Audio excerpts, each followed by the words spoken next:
Dutch Courage by Jack London. Just our luck. Gus Laffey finished wiping his hands and sullenly threw the towel upon the rocks. His attitude was one of deep dejection. The light seemed gone out of the day and the glory from the golden sun. Even the keen mountain air was devoid of relish, and the early morning no longer yielded its customary zest. Just our luck, Gus repeated, this time avowedly for the edification of another young fellow who was busily engaged in sousing his head in the water of the lake. What are you grumbling about anyway? Hazard Van Dorn lifted a so-primmed face questioningly. His eyes were shut. What's our luck? Look there, Gus threw a moody glance skyward. Some duffers got ahead of us, we've been scooped, that's all. Hazard opened his eyes and caught a fleeting glimpse of a white flag waving arrogantly on the edge of a wall of rock nearly a mile above his head. Then his eyes closed with a snap, and his face wrinkled spasmodically. Gus threw him the towel, and uncommiseratingly watched him wipe out the offending soap. He felt too blue himself to take stock in trivialities. Hazard groaned. Does it hurt much? Gus queried coldly without interest, as if it were no more than his duty to ask after the welfare of his comrade. I guess it does, responded the suffering one. Soap's pretty strong, eh? Noticed it myself. Tisn't the soap, it's that. He opened his reddened eyes and pointed toward the innocent white little flag. That's what hurts. Gus Laffey did not reply, but turned away to start the fire and begin cooking breakfast.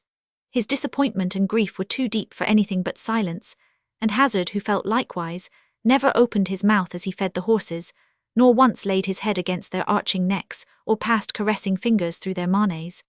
The two boys were blind also to the manifold glories of Mirror Lake which reposed at their very feet. 9 times had they chosen to move along its margin the short distance of 100 yards, could they have seen the sunrise repeated. 9 times from behind as many successive peaks, could they have seen the great orb rear his blazing rim.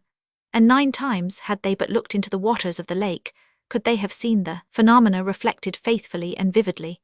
But all the titanic grandeur of the scene was lost to them. They had been robbed of the chief pleasure of their trip to Yosemite Valley. They had been frustrated in their long-cherished design upon Half Dome, and hence were rendered disconsolate and blind to the beauties and the wonders of the place. Half Dome rears its ice-scarred head fully 5,000 feet above the level floor of Yosemite Valley. In the name itself of this great rock lies an accurate and complete description. Nothing more nor less is it than a cyclopean rounded dome, split in half as cleanly as an apple that is divided by a knife. It is, perhaps, quite needless to state that but one half remains, hence its name, the other half having been carried away by the great ice river in the stormy time of the glacial period. In that dim day one of those frigid rivers gouged a mighty channel from out the solid rock. This channel today is Yosemite Valley, but to return to the Half Dome, on its northeastern side by circuitous trails and stiff climbing, one may gain the saddle. Against the slope of the dome, the saddle leans like a gigantic slab, and from the top of this slab, 1,000 feet in length, curves the great circle to the summit of the dome. A few degrees too steep for unaided climbing, these 1,000 feet defied for years the adventurous spirits who fixed yearning eyes upon the crest above.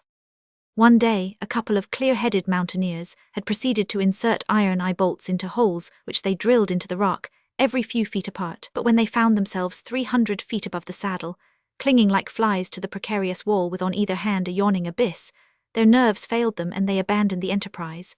So it remained for an indomitable Scotchman, one George Anderson, finally to achieve the feat.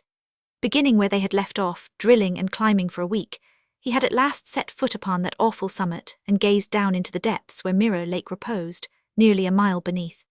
In the years which followed, many bold men took advantage of the huge rope ladder which he had put in place, but one winter ladder, cables and all were carried away by the snow and ice. True, most of the eye bolts, twisted and bent, remained, but few men had since essayed the hazardous undertaking, and of those few more than one gave up his life on the treacherous heights, and not one succeeded. But Gus Laffey and Hazard Van Dorn had left the smiling valley land of California and journeyed into the high Sierras, intent on the great adventure. And thus it was that their disappointment was deep and grievous when they awoke on this morning to receive the forestalling message of the little white flag.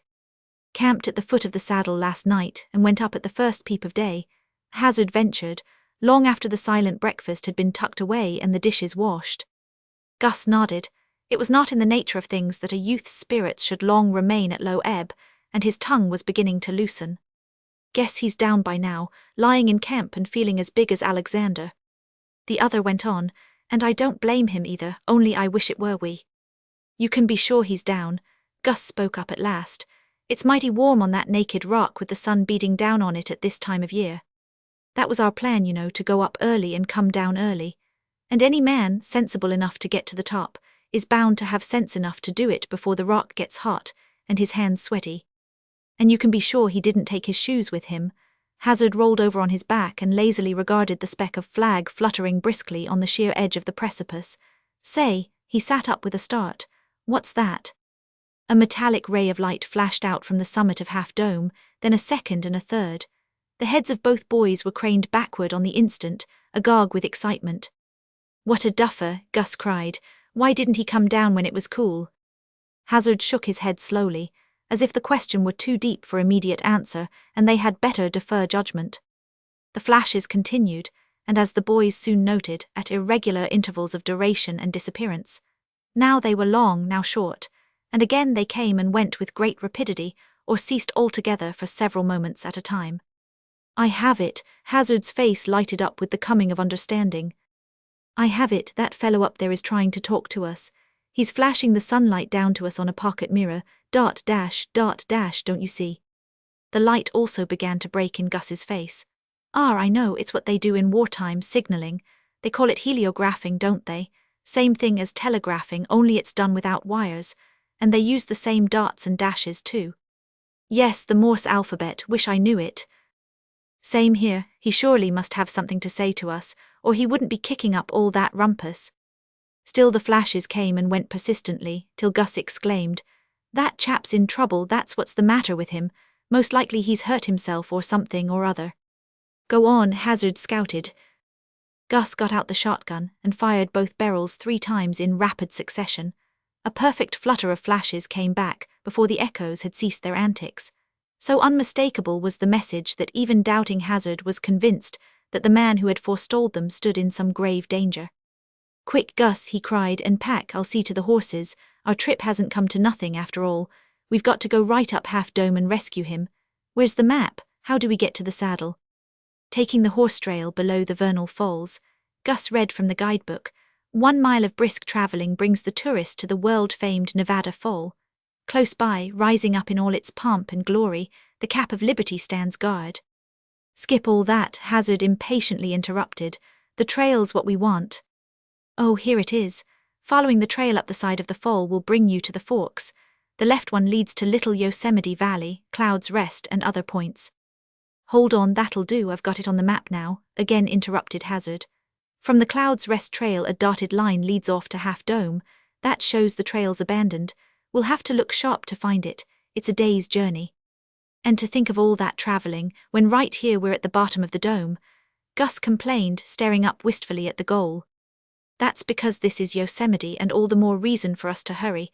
Come on, be lively now. Well used as they were to trail life, but few minutes sufficed to see the camp equipage on the backs of the pack horses and the boys in the saddle. In the late twilight of that evening, they hobbled their animals in a tiny mountain meadow, and cooked coffee and bacon for themselves at the very base of the saddle.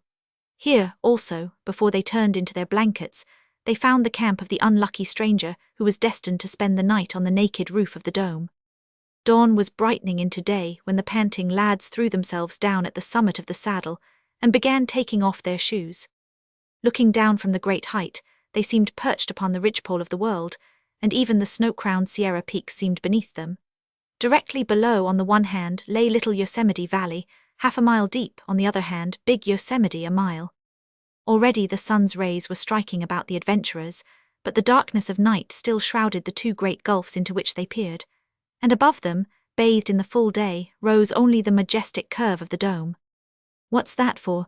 Gus asked, pointing to a leather-shielded flask which Hazard was securely fastening in his shirt pocket. Dutch courage, of course, was the reply.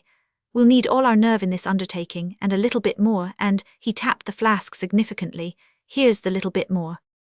Good idea, Gus commented. How they had ever come possessed of this erroneous idea, it would be hard to discover, but they were young yet, and there remained for them many uncut pages of life. Believers also in the efficacy of whiskey as a remedy for snakebite, They had brought with them a fair supply of medicine chest liquor. As yet they had not touched it. "Have some before we start?" Hazard asked. Gus looked into the gulf and shook his head. "Better wait till we get up higher and the climbing is more ticklish." Some 70 feet above them projected the first eye bolt. The winter accumulations of ice had twisted and bent it down till it did not stand more than a bare inch and a half above the rock, a most difficult object to lasso at such a distance.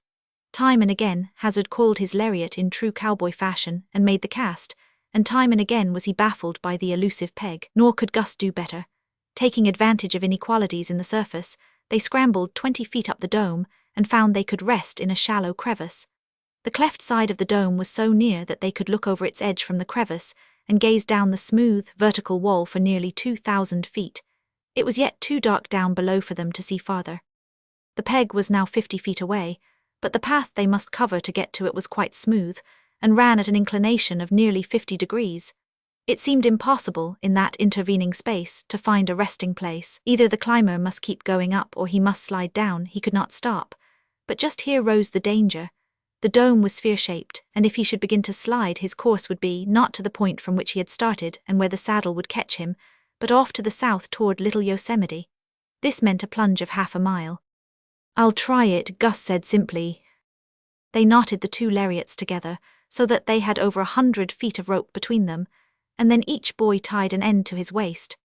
"If I slide," Gus cautioned, "come in on the slack and brace yourself. If you don't, you'll follow me, that's all." "Aye," was the confident response. "Better take a nip before you start." Gus glanced at the proffered bottle. He knew himself and of what he was capable. "Wait till I make the peg and you join me, all ready." "Aye." He struck out like a cat on all fours, clawing energetically as he urged his upward progress, his comrade paying out the rope carefully. At first his speed was good, but gradually it dwindled. Now he was 15 feet from the peg, now 10, now 8, but going oh so slowly. Hazard, looking up from his crevice, felt a contempt for him and disappointment in him. It did look easy. Now Gus was 5 feet away, and after a painful effort 4 feet. But when only a yard intervened, he came to a standstill, not exactly a standstill, for like a squirrel in a wheel, he maintained his position on the face of the dome by the most desperate clawing. He had failed, that was evident. The question now was how to save himself. With a sudden, cat-like movement, he whirled over on his back, caught his heel in a tiny, saucer-shaped depression and sat up. Then his courage failed him. Day had at last penetrated to the floor of the valley, and he was appalled at the frightful distance. "Go ahead and make it," Hazard ordered, but Gus merely shook his head. "Then come down." Again he shook his head. This was his ordeal, to sit, nerveless and insecure, on the brink of the precipice.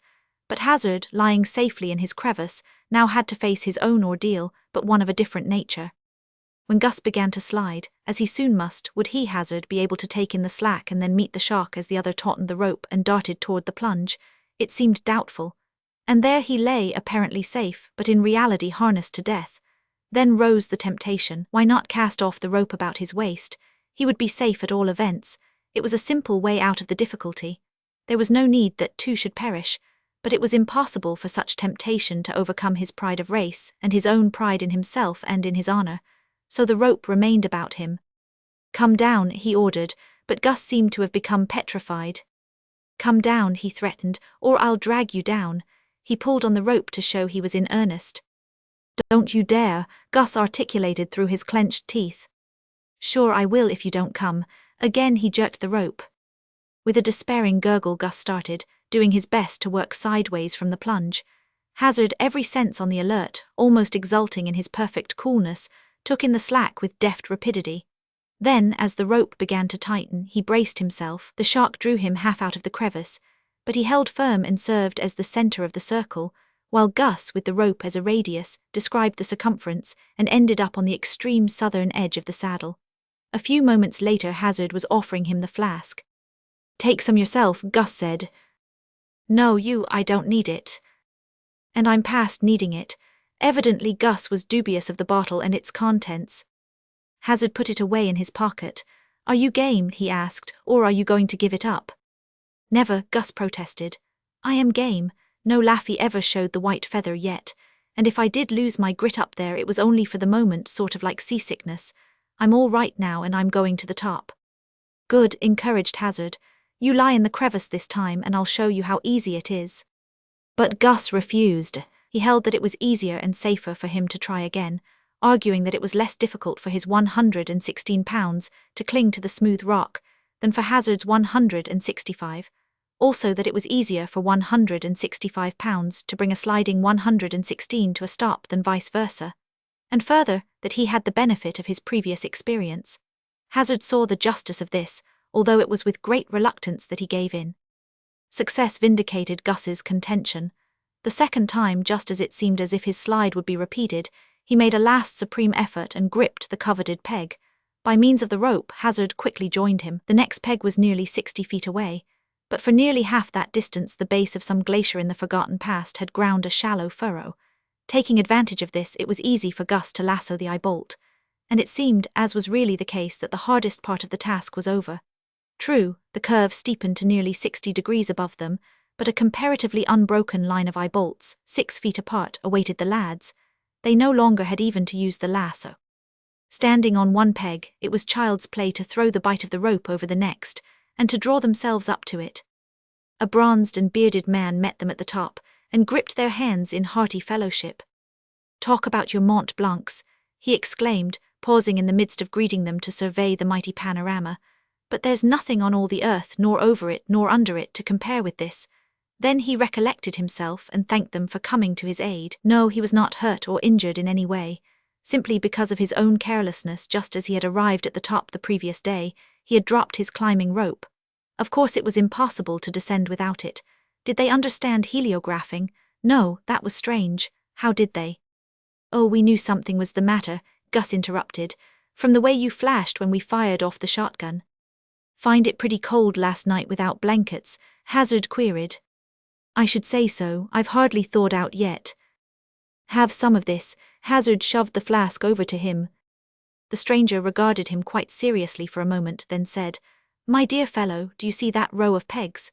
Since it is my honest intention to climb down them very shortly, I am forced to decline." "No, I don't think I'll have any, though I thank you just the same."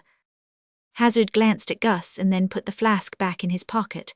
But when they pulled the doubled rope through the last eye bolt and set foot on the saddle, he again drew out the bottle. "Now that we're down, we don't need it," he remarked pithily. "And I've about come to the conclusion that there isn't very much in Dutch courage after all." He gazed up the great curve of the dome. "Look at what we've done without it." Several seconds thereafter a party of tourists, gathered at the margin of Mirror Lake, were astounded at the unwanted phenomenon of a whiskey flask descending upon them like a comet out of a clear sky. And all the way back to the hotel they marveled greatly at the wonders of nature, especially meteorites.